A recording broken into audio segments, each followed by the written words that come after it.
Hello guys, তোমরা সবাই কেমন আছো? আমি খুব ভালো আছি। তো আজকে যেহেতু রবিবার, তাই রবিবার স্পেশাল বিরিয়ানি রান্না করা হচ্ছে। তো দেখো, তোমাদেরকে অল্প রেসিপিটা দেখিয়ে দিলাম। কালকে যেহেতু শনিবার ছিল, তাই কালকে জামাই ষষ্ঠীটা হয়নি। তো আমাদের মানে এটা ঠিক জামাই ষষ্ঠী বলা চলে না, এটা হঠাৎ আর কি রান্না। তো দেখো বাইরে ওয়েদারটা কি খারাপ করেছে, তোমাদেরকে একটু দেখিয়ে দিলাম। খুবই করেছে খারাপ ওয়েদারটা। দেখো আমার ঘরের অল্প ছোট্ট করে ট্যুর দিয়ে দিলাম। এগুলো আমার চকলেট কালেকশন। তারপর দেখো আমি একটু হাতা নাড়িয়ে দিলাম।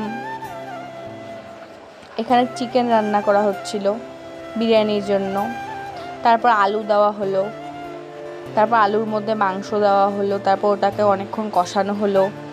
দেখতে থাকো তোমরা।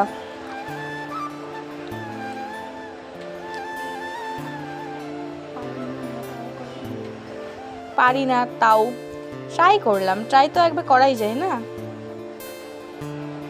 দেখো মাংস দিয়ে দেওয়া হলো ওখানে, তারপর একটু নাড়ানো হচ্ছিল।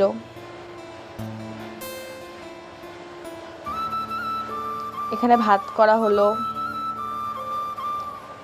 তারপর দেখো আমি মাঝখানে যেহেতু একটু গল্পে বসে গিয়েছিলাম, তাই ব্লগের কথা ভুলেই গিয়েছিলাম। তো তারপরে একটু ব্লগ নিয়ে নিয়েছিলাম।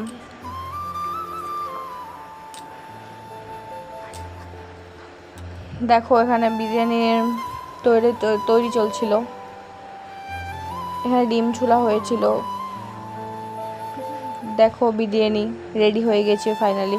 তারপর দেখো বিকেলবেলা যেহেতু ভালো লাগছিল না বাড়িতে থাকতে, তো সব ভাই বোন দাদা দিদিরা মিলে গিয়েছিলাম একটু ঘুরতে।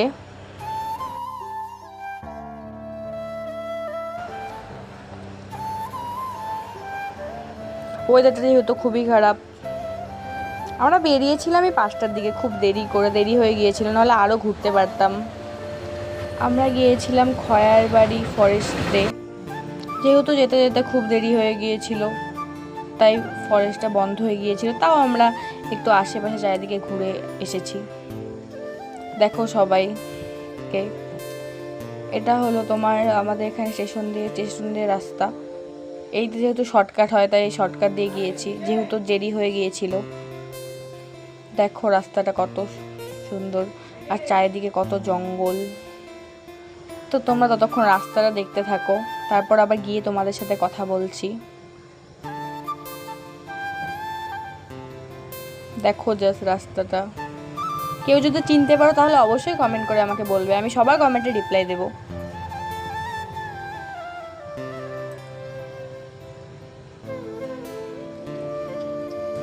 দেখো ট্রেন যাচ্ছিল এখান থেকে। দেখো ওভারব্রিজে চলে এসেছি, 2 মাইল ওভারব্রিজ এটা।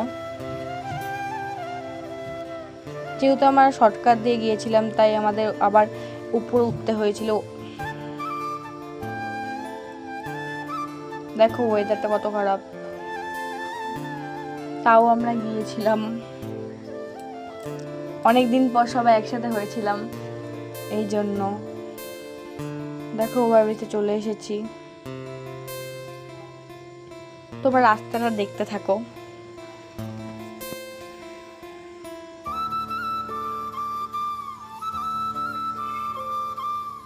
দেখো অনেকটা চলে এসেছি। আর এটা তোমার আমরা 2 মাইলে ঢুকেছিলাম।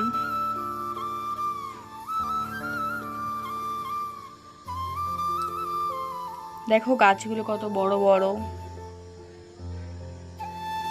দেখো জাস্ট তোমার রাস্তাটা। তারপর আমি একটু ঢং করে নিচ্ছিলাম। তোমরা আমার ঢংগুলো দেখো জাস্ট। দেখো পিছনে দাদা আর দিদিরা আছে, পিছনে বাইকে। আমরা 2টো বাইক নিয়ে গিয়েছিলাম।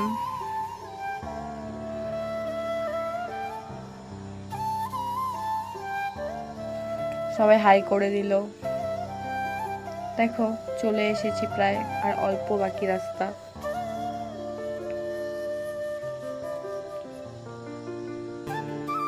ওয়েদার দেখে মনে হচ্ছিল বৃষ্টি আসবে, কিন্তু ভাগ্যিস বৃষ্টিটা আসেনি।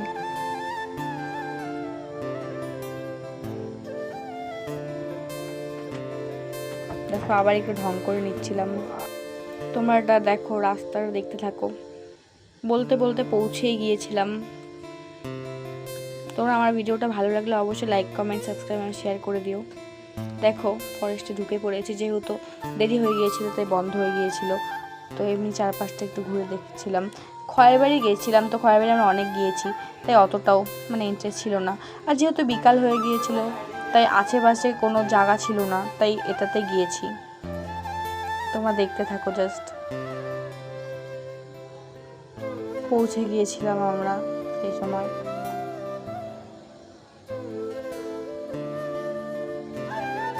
চারিদিকে শুধু জঙ্গল আর জঙ্গল, আর প্রচুর বৃষ্টি হয়েছিল তাই জল কাদা, খুবই জল কাদা। এত জল কাদা হয়েছিল, বাই চান্স পড়ে যায়নি, না হলে তো।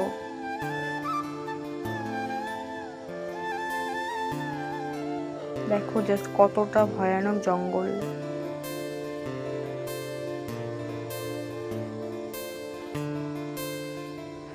তোমরা চাইলে এখানে একবার অবশ্যই ভিজিট করতে পারো। অবশ্যই তোমরা 5টার আগে আসবে, কারণ 5টার আগে এটা বন্ধ হয়ে যায়।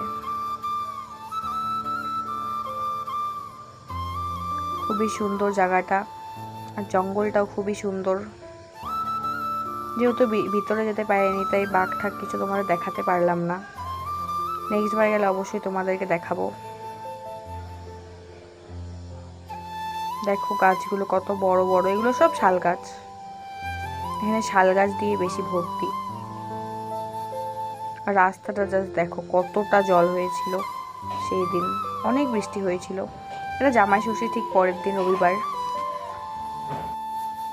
যেহেতু আমাদের জামাই ষষ্ঠী নিয়মটা নেই তাই জাস্ট খাওয়া দাওয়া হয়েছিল।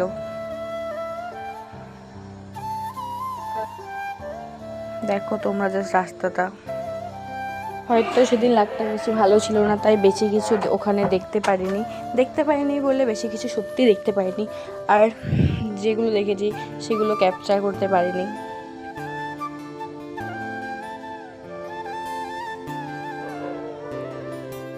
তারপর আমরা আরেকটু এগিয়ে গিয়েছিলাম, একটু বেশি দূরে গিয়েছিলাম, অনেকটা দূরে। তারপর একটু আগে গিয়ে দেখো জাস্ট আমার সাথে কি হয়ে গেল। যেহেতু অনেক জল কাদা পাথর ছিল তাই দাদার বাইকের চেনটা খুলে গিয়েছিল, আর যেটা লাগানো সম্ভব না, তাই সবাই টেনশনে পড়ে গিয়েছিল যে কি করবে। দেখো জাস্ট তারপর হাঁটিয়ে নিয়ে যাওয়া হচ্ছিল বাইকটাকে। অনেকটা ভিতরে এসেছিলাম যেহেতু।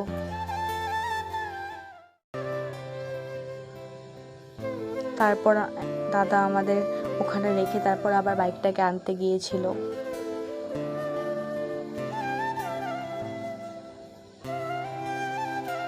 এত বড় দুর্ঘটনা হয়ে যাবে ভাবতে পারিনি। আর আমরা গিয়েছিলাম প্রচুর দূর, ভাগ্যিস আরেকটা বাইক ছিল, না হলে জানি না কি হতো। দেখো তার মধ্যে এতটা জঙ্গল।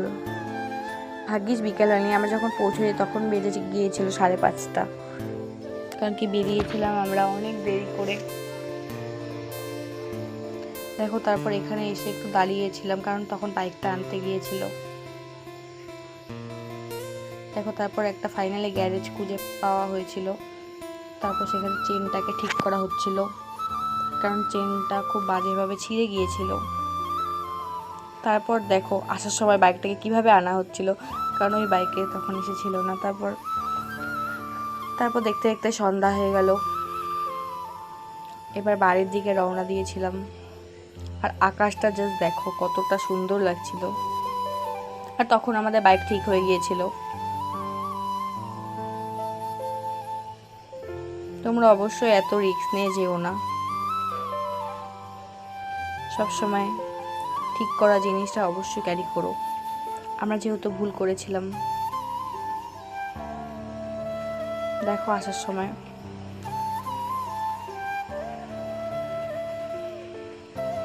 পুরো অন্ধকার হয়ে গিয়েছিল।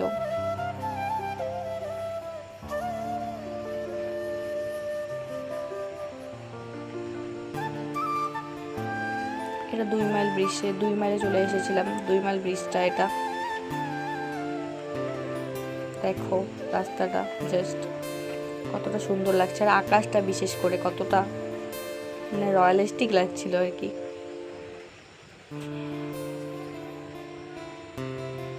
দেখো তারপরে একটু নাটক করে নিয়েছিলাম হাত ধরে।